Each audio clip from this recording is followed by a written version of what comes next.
Hi everyone, ಹೇಗಿದ್ದೀರಾ ಎಲ್ಲರೂ? Welcome back to my YouTube channel. ನನ್ನ ಯೂಟ್ಯೂಬ್ ಚಾನಲ್ ವೀಕ್ಷಕರಿಗೆಲ್ಲರಿಗೂ ಹಾಗೂ ಸಬ್ಸ್ಕ್ರೈಬರ್ಸ್ ಎಲ್ಲರಿಗೂ ಬಿಗ್ ಹೈ. ಹಾಗೆ ಯಾರೆಲ್ಲ ಕಮೆಂಟ್ ಮಾಡಿದ್ದೀರಾ ಮತ್ತು ಲೈಕ್ ಮಾಡಿದ್ದೀರಾ ಪ್ರತಿಯೊಬ್ಬರಿಗೂ ಕೂಡ ತುಂಬ ಥ್ಯಾಂಕ್ಸ್. ಹಾಗೆಯೇ ಎಲ್ಲರೂ ಅಂದ್ಕೊಂಡಿರ್ತೀರಲ್ವ ಇದೇನು ನೇಮ್ ಚೇಂಜ್ ಆಗಿದೆ ಸಡನ್ ಆಗಿ ಅಂದ್ಬಿಟ್ಟು. ಸೊ ತುಂಬ ದಿನದಿಂದ ಅಂದ್ಕೊಂಡಿದ್ದೆ ನೇಮು ಚೇಂಜ್ ಮಾಡಬೇಕು ಅಂತ, ಬಟ್ ಚೇಂಜ್ ಮಾಡೋಕ್ಕೆ ಆಗಿರಲಿಲ್ಲ. ಸೊ ಇವಾಗ ನೇಮನ್ನು ಚೇಂಜ್ ಮಾಡಿದ್ದೀನಿ. 2-3 ದಿನದಿಂದ ತುಂಬ ನೇಮನ್ನು ಹುಡುಕಿದ್ದೀನಿ, ಬಟ್ ಯಾವುದೂ ಕೂಡ ನೇಮ್ ಸಿಕ್ಕಿಲ್ಲ. ಹಾಗೆಯೇ ಎಲ್ಲ ನೇಮ್ ಆಲ್ರೆಡಿ ಇಟ್ಬಿಟ್ಟಿದ್ದಾರೆ ಮತ್ತು ಯುನೀಕ್ ಆಗಿರೋ ನೇಮ್ ಯಾವುದೂ ಕೂಡ ಸಿಕ್ಕಿಲ್ಲ. ಅದಕ್ಕೆ ನಾನು ಕರ್ಲಿ ಫಾರೆಸ್ಟ್ ಅಂತ ಸರ್ಚ್ ಮಾಡಿದೆ. ಸೊ ಅದು ಆಲ್ಮೋಸ್ಟ್ ಆಗಿ ಯಾರ್ದು ಕೂಡ ಇರಲಿಲ್ಲ. ಅದಕ್ಕೆ ನಾನು ಕರ್ಲಿ ಫಾರೆಸ್ಟನ್ನು ಇಟ್ಟಿದ್ದೀನಿ. ನಿಮ್ಗೆ ಹೇಗೆ ಅನಿಸ್ತು ಅಂತ ಕಮೆಂಟ್ ಬಾಕ್ಸಲ್ಲಿ ತಿಳಿಸಿ. ಹೆಸರು ಚೆನ್ನಾಗಿದೆ ಅಥವಾ ಇಲ್ಲ ಅಂತ. ಇಲ್ಲ ಆದರೆ no problem. So curly forest ಅಂದರೆ ಪರ್ಟಿಕ್ಯುಲರ್ ಆಗಿ ಮೀನಿಂಗನ್ನು ಹೇಳೋಕ್ಕಾಗಲ್ಲ. ಹಾಗೆಯೇ ನಾವು ಲೈಫ್ ಸ್ಟೈಲೆಲ್ಲ ಎಕ್ಸ್ಪ್ಲೋರ್ ಮಾಡ್ತಿರ್ತೀವಿ ಅಂದರೆ ಎಲ್ಲನೂ ಇರುತ್ತೆ, ಮಿಕ್ಸಿಂಗ್ ಆಗಿರುತ್ತೆ ಲೈಫ್ ಸ್ಟೈಲಲ್ಲಿ. ಅದೇ ರೀತಿ ಇವಾಗ ಸ್ಟ್ರೈಟ್ ಹೇರ್ ಅಥವಾ ಕರ್ಲಿ ಹೇರ್ ಅಂದರೆ ಸ್ಟ್ರೈಟ್ ಅಂದರೆ ಒಂದೇ ರೀತಿಯಾಗಿರುತ್ತೆ, ಬಟ್ ಕರ್ಲಿ ಅಂದರೆ ಆ ಥರ ಅಲ್ಲ, ಸ್ವಲ್ಪ ಎತ್ತರ ತಗ್ಗ ಆ ಥರ ಎಲ್ಲ ಇರುತ್ತಲ್ಲ. ಅದಕ್ಕೆ ನಾನು ಲೈಫ್ ಸ್ಟೈಲು ಅದೇ ರೀತಿ ಇರುತ್ತೆ, ಸ್ವಲ್ಪ ಎಲ್ಲ ಮಿಕ್ಸಿಂಗ್ ಆಗಿರುತ್ತೆ, ಸ್ಟ್ರೈಟಾಗಿ ಇರಲ್ಲ ಅಂತ ಅಂದ್ಬಿಟ್ಟು ಕರ್ಲಿ ಫಾರೆಸ್ಟ್ ಅಂತ ಹೆಸರನ್ನು ಇಟ್ಟಿದ್ದೀನಿ. ಇಷ್ಟೇ ಮೀನಿಂಗ್ ಇದ್ರದ್ದು. ಹಾಗೆಯೇ ರೆಸಿಪಿಯನ್ನು ಮಾಡ್ತೀನಿ. ಆಲ್ಮೋಸ್ಟ್ ಆಗಿ ತುಂಬ ದಿನ ಆಗೋಯಿತು. ನಾನಿವತ್ತೊಂದು ಅದ್ಭುತವಾದ ರೆಸಿಪಿಯನ್ನು ತೋರಿಸ್ತೀನಿ. ಕೆಸುವಿನ ಸೊಪ್ಪು ಮತ್ತು ಫ್ರಾನ್ಸನ್ನು ಉಪಯೋಗಿಸಿ ಯಾವ ರೀತಿಯಾಗಿ ಕೆಸುವಿನ ಸೊಪ್ಪಿನ ರೆಸಿಪಿಯನ್ನು ಮಾಡೋದಂತ ನೋಡೋಣ. ಕೆಸುವಿನ ಸೊಪ್ಪಿನ ಸಾಂಬಾರು ಮಾಡೋಕ್ಕೆ ಫಸ್ಟ್ ಮಸಾಲೆ ಪದಾರ್ಥಗಳನ್ನು ಹುರ್ಕೊಳ್ಳೋಣ. 10ರಿಂದ 15 ಆಗುವಷ್ಟು ಒಣಮೆಣಸಿನ್ಕಾಯನ್ನು ತೊಗೊಂಡಿದ್ದೀನಿ. ಇದಕ್ಕೆ 2ರಿಂದ 3 ಸ್ಪೂನ್ ಆಗುವಷ್ಟು ಕೊತ್ತಂಬರಿ ಕಾಳನ್ನು ಸಹ ಸೇರಿಸಬೇಕು.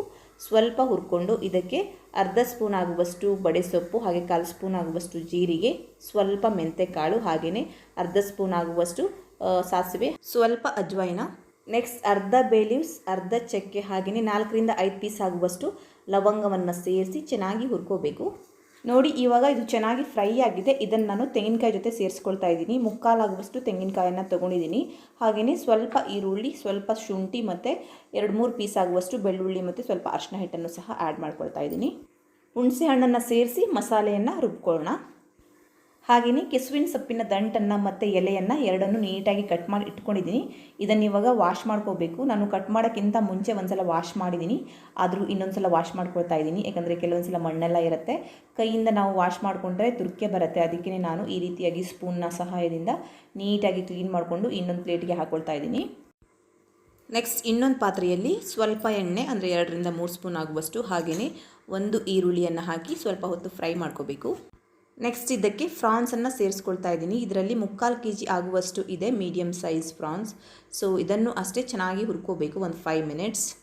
ನೋಡಿ, ಇವಾಗ ಇದು 5 ಮಿನಿಟ್ಸ್ ಆಗಿದೆ, ಕಲರ್ ಕೂಡ ಚೇಂಜ್ ಆಗಿದೆ. ಸೊ ಇದಕ್ಕೆ ನಾವು ಸ್ವಲ್ಪ ಉಪ್ಪನ್ನು ಸೇರಿಸಿ ಇನ್ನೊಂದು ಸ್ವಲ್ಪ ಹುರ್ಕೊಳ್ಳೋಣ. ಕೆಸುವಿನ ಸೊಪ್ಪು ಆರೋಗ್ಯಕ್ಕೆ ತುಂಬ ಒಳ್ಳೆಯದು. ವರ್ಷಕ್ಕೊಂದ್ಸಲನಾದರೂ ತಿನ್ನಬೇಕು ಅಂತ ಹೇಳ್ತಾರೆ. ಹಾಗೆಯೇ ನಮಗೆ ಗೊತ್ತಿಲ್ಲದೇ ಹೊಟ್ಟೆ ಒಳಗೆ ಕೂದಲು ಹೋಗಿದರೆ ಕರಳಿಗೆಲ್ಲ ಸುತ್ತಕೊಂಡಿರುತ್ತೆ. ಆ ಟೈಮಲ್ಲಿ ನಾವು ಕೆಸುವಿನ ಸೊಪ್ಪನ್ನು ತಿಂದರೆ ನಿಜವಾಗೂ ತುಂಬ ಒಳ್ಳೆಯದು. ಹಾಗೆಯೇ ಇವಾಗ 5 ಮಿನಿಟ್ಸ್ ಇದನ್ನು ಮೀಡಿಯಮ್ ಉರಿಯಲ್ಲಿ ಮುಚ್ಚಿ ಬೇಯಿಸಬೇಕು. ಸೊ ಆಗಿದೆ ನೋಡಿ 5 ಮಿನಿಟ್ಸ್. ಇವಾಗ ಚೆನ್ನಾಗಿ ಬೆಂದಿರುತ್ತೆ ಫ್ರಾನ್ಸ್. ಇವಾಗ ನಾವು ಇದಕ್ಕೆ ಕಟ್ ಮಾಡಿ ಇಟ್ಕೊಂಡಂತಹ ಕೆಸುವಿನ ಸೊಪ್ಪನ್ನು ಹಾಕೋಣ. ಹಾಗೆಯೇ ಇದರಲ್ಲಿ 2 ರೀತಿಯಾದ ಕೆಸುವಿನ ಸೊಪ್ಪು ಬರುತ್ತೆ. ಒಂದು ಬ್ರೌನ್ ಕಲರ್ ಅಂದರೆ ಸ್ವಲ್ಪ ಬ್ಲ್ಯಾಕಲ್ಲಿ ಬರುತ್ತೆ, ಇನ್ನೊಂದು ಬಂದುಬಿಟ್ಟು ಸ್ವಲ್ಪ ಗ್ರೀನ್ ಆಗಿರೋದು ಬರುತ್ತೆ. ಇದನ್ನು ಇವಾಗ ನಾವು ಚೆನ್ನಾಗಿ ಹುರಿಬೇಕು. ಅಂದರೆ ನೀರನ್ನೇನು ಸೇರಿಸಬಾರ್ದು, ಯಾಕಂದರೆ ಇದರಲ್ಲಿ ಸ್ವಲ್ಪ ತುರಿಕೆ ಅಂಶ ಇರೋದ್ರಿಂದ ನೀರನ್ನು ಸೇರಿಸಿದರೆ ಸ್ವಲ್ಪ ತುರಿಕೆ ಬರ್ಬೋದೇನೋ ಅನಿಸುತ್ತೆ. ಅದಕ್ಕೇ ಹಾಗೆಯೇ ನೋಡಿ ಚೆನ್ನಾಗಿ ಫ್ರೈ ಮಾಡಿಕೊಂಡ್ರೆ ಎಲ್ಲನೂ ಕೂಡ ಚೆನ್ನಾಗಿ ಬಾಡಿದೆ. ಇವಾಗ ಇದನ್ನು ಸಹ 5ರಿಂದ 6 ನಿಮಿಷ ಮುಚ್ಚಳವನ್ನು ಮುಚ್ಚಿ ಬೇಯಿಸಬೇಕು. ಇವಾಗ ಎಲ್ಲನೂ ಕೂಡ 90% ಕರೆಕ್ಟಾಗಿ ಬೆಂದಿದೆ. ಇದಕ್ಕೆ ನಾವಿವಾಗ ಮಸಾಲೆಯನ್ನು ಸೇರಿಸ್ಕೋಬೇಕು, ಅಂದರೆ ರುಬ್ಬಿಟ್ಟಂಥ ಮಸಾಲೆಯನ್ನು. ನಾನ್ ವೆಜ್ಜನ್ನು ತಿಂದೇ ಇರೋರು ಪ್ರಾನ್ಸನ್ನು ಸ್ಕಿಪ್ ಮಾಡ್ಕೋಬೋದು, ಬಟ್ ಬೆರಕೆ ಹಾಕಿ ಮಾಡಿದರೆ ಈ ರೀತಿಯಾಗಿ ಫ್ರಾನ್ಸ್ ಇರ್ಬೋದು ಅಥವಾ ಕ್ರ್ಯಾಬೆಲ್ಲ ಹಾಕಿ ಮಾಡಿದರೆ ಸೂಪರಾದ ಟೇಸ್ಟ್ ಬರುತ್ತೆ. ಇದಕ್ಕೆ ಇವಾಗ ನಾನು ನೀರನ್ನು ಸೇರಿಸ್ಕೊಳ್ತಾ ಇದ್ದೀನಿ. ಸೊ ತುಂಬ ತೆಳಗೆ ಮಾಡ್ಕೊಳ್ಬೇಡಿ, ಕನ್ಸಿಸ್ಟೆನ್ಸಿಯನ್ನು ನೋಡಿ ನೀರನ್ನು ಸೇರಿಸ್ಕೊಳ್ಳಿ. ನಾನು ನೋಡಿ ಈ ರೀತಿ ಅದಕ್ಕೆ ಮಾಡ್ಕೊಂಡಿದ್ದೀನಿ. ಇವಾಗ ಒಂದ್ಸಲ ಉಪ್ಪೆಲ್ಲ ಕರೆಕ್ಟಾಗಿದೆಯಾ ಅಥವಾ ಇಲ್ಲ ಅಂತ ಚೆಕ್ ಮಾಡಿ ಉಪ್ಪನ್ನು ಸೇರಿಸ್ಕೊಳ್ಳಿ. ಹಾಗೆ ಸ್ವಲ್ಪ ಖಾರ ಏನಾದರೂ ಬೇಕಾದರೆ ಖಾರವನ್ನು ಕೂಡ ಸಹ ಸೇರಿಸ್ಕೋಬೋದು. ಇವಾಗ ಇದನ್ನು ನಾವು 10 ನಿಮಿಷ ಮೀಡಿಯಮ್ ಉರಿಯಲ್ಲಿ ಬಾಯ್ಲ್ ಮಾಡ್ಕೋಬೇಕು. ನೋಡಿ 10 ನಿಮಿಷ ಆಗಿದೆ, ತುಂಬ ಚೆನ್ನಾಗಿ ಕುದೀತಾ ಇದೆ. ಹಾಗೆಯೇ ಕೆಸುವಿನ ಸೊಪ್ಪಿನ ಸಾಂಬಾರು ಅಂತ ಗೊತ್ತೇ ಆಗಲ್ಲ, ಅಷ್ಟು ಚೆನ್ನಾಗಿ ಬಂದಿದೆ.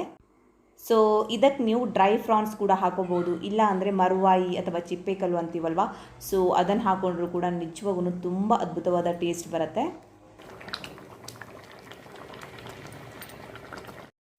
ಸೊ ಇವತ್ತಿನ ವಿಡಿಯೋ ಇಲ್ಲಿಗೆ ಎಂಡ್ ಮಾಡ್ತಾ ಇದ್ದೀನಿ. ನಿಮಗೂ ಇಷ್ಟ ಆಯಿತು ಅಂತ ಭಾವಿಸ್ತೀನಿ. ಇಷ್ಟ ಆದರೆ ಪ್ಲೀಸ್ ಲೈಕ್ ಮಾಡಿ, ಶೇರ್ ಮಾಡಿ, ಕಮೆಂಟ್ ಮಾಡಿ. ಹಾಗೆಯೇ ನನ್ನ ಚಾನಲ್ನ ಯಾರ್ಯಾರು ಫಸ್ಟ್ ಟೈಮ್ ನೋಡ್ತಾ ಇದ್ದೀರಾ ಅಥವಾ ಸಬ್ಸ್ಕ್ರೈಬ್ ಮಾಡ್ದೇ ನೋಡ್ತಾ ಇದ್ದೀರಾ, ಇಷ್ಟ ಆದರೆ ದಯವಿಟ್ಟು ಸಬ್ಸ್ಕ್ರೈಬ್ ಮಾಡ್ಕೊಳ್ಳಿ. Thank you for watching. Take care.